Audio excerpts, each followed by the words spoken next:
जाती है, जिनकी पदरज भी सिर माथे चंदन की उपमा पाती है, जिनने अपने जीवन में तप त्याग की ज्योति जलाई है, उन गुरु विराग के चरणों में विनिवेश ने धोख लगाई है, उन गुरु विराग के चरणों में विनिवेश ने धोख लगाई है।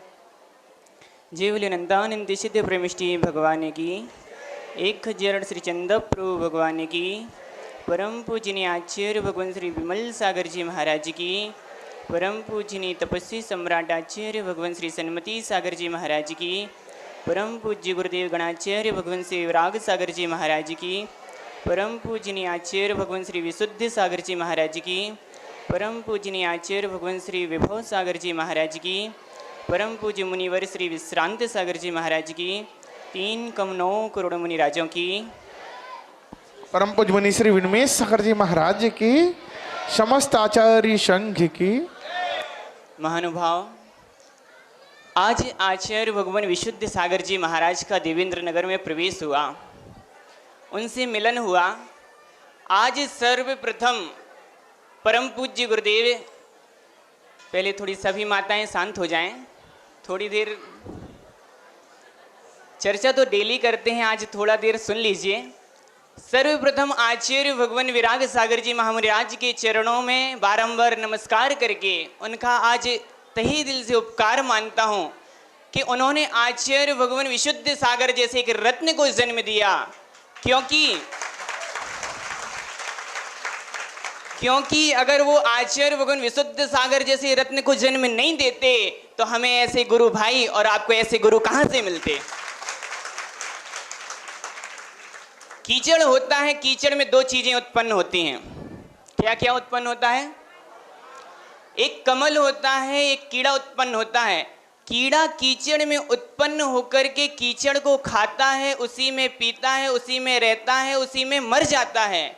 लेकिन कमल कीचड़ में उत्पन्न होता है, लेकिन अपनी एक अलग पहचान बना करके दुनिया को आकर्षित करता है। ऐसे ही संसारी जीव, सभी जीवों का जन्म, जो पंचेंद्रिय हैं, गर्भज अंडज पोतज जन्म जिनका होता है, सभी का जन्म भोगों की सैया में होता है, भोगों से होता है। भोगों की सैया में जन्म लेकर के, भोगों में जी करके, भोगों को भोग करके और भोगों की सैया में मरण कर जाना श्रेष्ठ नहीं है। जन्म भले भोगों की सैया में हो, लेकिन योगों की सैया में मरण करना श्रेष्ठ होता है। ऐसा आचार्य भगवान विशुद्ध सागर जी महाराज ने एक यत्न किया। विशुद्ध सागर जी ने नहीं, राजेंद्र लला ने ऐसा यत्न किया कि भले भोगों की सैया में जन्म लिया, लेकिन आज योगों की सैया में बैठे हुए हैं और दुनिया को अध्यात्म की शिक्षा दे रहे हैं। महानुभाव, आज आध्यात्म योगी के नाम से यदि कोई जाना जाता है, चर्या श्रोमणी यदि कह दिया जाए तो नाम लेने की जरूरत नहीं है कि विशुद्ध सागर, चर्या श्रोमणी कह दो तो अपने आप नाम आ जाता है कि विशुद्ध सागर महाराज। आचार्य भगवान मानतुंग महाराज ने भक्तांबर स्तोत्र में एक काव्य लिखा, स्त्रीणाम सतानि सत्सो जनयन्ति पुत्रान् नान्या सुतम तदुपमं जननी प्रसूता शर्वादिशो ददति भानि सहस्रश्मि प्राच्ये दिग्जनयति स्फुरदं सुजालम। सही है? कुछ भूल तो नहीं गए? सही है ना? भूल भी गए हो तो कोई बात नहीं। 100 नारी 100 सुत को जनती रहती 100 ठोर, और तुमसे सुत को जनने वाली जन्नी महती क्या है और। तारा गण को सर्व दिशाएं धरे नहीं, दिनपति को जनने वाली।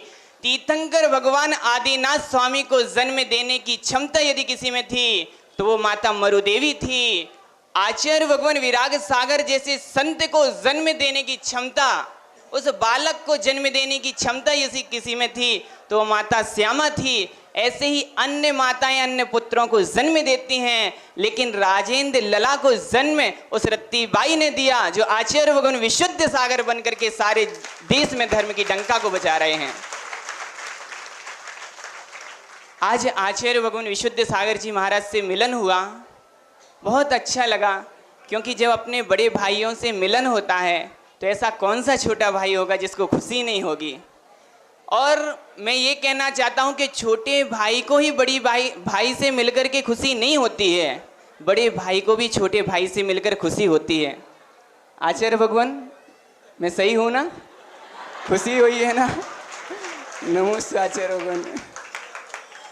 हालांकि आप सभी के सामने इतने बड़े बड़े आचार्य हैं, सूर्य के समान चमक रहे हैं, मैं तो एक जुगनू के समान आपको क्या प्रकाश दे सकता हूँ, फिर भी उनकी आशीषानुकंपा से थोड़ा बहुत बोलने का यत्न कर रहा हूँ। और हमारे यत्न सागर जी महाराज देवेंद्र नगर के गौरव, कौन से महाराज? यत्न सागर जी महाराज कह रहे थे विनिवेश सागर जी महाराज का उपकार मान रहे हैं, क्योंकि वो हमारे साथ बिहार कराने गए। लेकिन मैं कहना चाहता हूं कि यत्न सागर जी, आप मेरा उपकार मत मानो, मैं आपका उपकार मानता हूं, क्योंकि बिहार कराने भले मैं आपके साथ गया था, लेकिन श्रेयांसगिरी जब आचार्य भगवान आए तो मैं तो वापस आ गया था। 10वीं की पढ़ाई थी, एनसीसी का कैंप था तो चला गया, और वापस आया तो ये कह करके गया था कि मैं जा रहा हूँ प्रायश्चित लेने के लिए, क्योंकि उस समय जमी कंद आलू प्याज वगैरह का त्याग था। लेकिन कुछ कैंप में ऐसी समस्या बनी तो यहाँ से कह करके गया था मैं जा रहा हूँ प्रायश्चित लेने के लिए। यदि यत्न सागर महाराज, यानी यत्न सागर नहीं, देवास भैया, यदि ब्रह्मचारी नहीं बनते 11 जुलाई 2014 को, तो शायद मेरे भी भाव नहीं बन पाते, मैं तो वापस आ ही गया था। लेकिन जब ये निकले तो फिर इनको देख करके मेरे भी भाव हुए कि यार इतने जब साथ में गए, बिहार कराया, और पूज्य गुरुदेव, दो मेरे जाने के दो कारण बने। एक तो परम पूज्य गुरुदेव का बिहार, उनकी संगति, उनका आशीर्वाद, उनका उपदेश, और दूसरा देवास भैया का वैराग्य, वो निकले तो फिर हम भी निकल गए। तो आप मेरा उपकार मत मानो, मैं आपका उपकार मानता हूँ, क्योंकि यदि आप नहीं निकलते तो हो सकता मैं भी नहीं निकल पाता। समय मेरे पास बहुत कम है, और शायद जितना समय मुझे मिला था उतना हो चुका है। कोई बात नहीं, केवल थोड़ी सी कुछ पंक्तियाँ गुरु और शिष्य के बारे में कह करके थोड़ा सा अपनी बात को पूरा करूँगा। एक दिन आपको ये पंक्तियाँ सुनाई थी कि शिष्य क्या है और गुरु क्या है। यत्न सागर जी का भी थोड़ा सा मैं कह देता हूँ, क्योंकि यत्न सागर जी के भी गुरु, हमारे गुरु भाई बैठे हैं, तो उनकी तरफ से भी आचार्य भगवान विशुद्ध सागर जी के चरणों में ये पंक्तियाँ समर्पित करता हूँ। शिष्य शून्य तो अंक गुरुवर, शिष्य शिशु गुरु माँ, शिष्य शिशु गुरु माँ। गुरु सदा देते ही रहते, शिष्य देते क्या, शिष्य देते क्या। भक्ति के भावों से भर कर मन ये दे दिया, मेरा जीवन गुरु को पाकर धन्य हो गया। सभी लोग बोलिए, यत्न सागर जी महाराज बोलिए, मेरा जीवन गुरु को पाक। बोलो, अरे यत्न सागर जी से शर्माना नहीं पड़ता है, बोलो मेरा बोलो बोलो। सच में शिष्य शून्य होता है तो गुरु उस अंक की तरह होते हैं जो उसके आगे लग करके उनकी कीमत बढ़ा दिया करते हैं। देवास भैया आज नीचे बैठे होते, लेकिन आचार्य भगवान विशुद्ध सागर महाराज का उपकार हुआ जो आज वो शून्य से एक अंक की तरह दुनिया में जाने जाते हैं। ज़्यादा नहीं कहना चाहूँगा, क्योंकि बड़ों के सामने ज़्यादा नहीं बोलना पड़ता है, इसलिए शिष्य शून्य तो अंक गुरुवर, शिष्य शिशु गुरु माँ। गुरु माँ हैं और हम ये सब उनके शिष्य, उनके शिशु हैं, क्योंकि माँ केवल जन्म देती है और गुरु जीवन देते हैं, माँ जन्म देने के पश्चात संस्कार देती है, लेकिन गुरु वो माँ हुआ करते हैं जो इस शिष्य को संस्कार देकर के एक नया जन्म दिया करते हैं। बस इसी भावना के साथ परम पूज्य आचार्य भगवान विराग सागर जी महाराज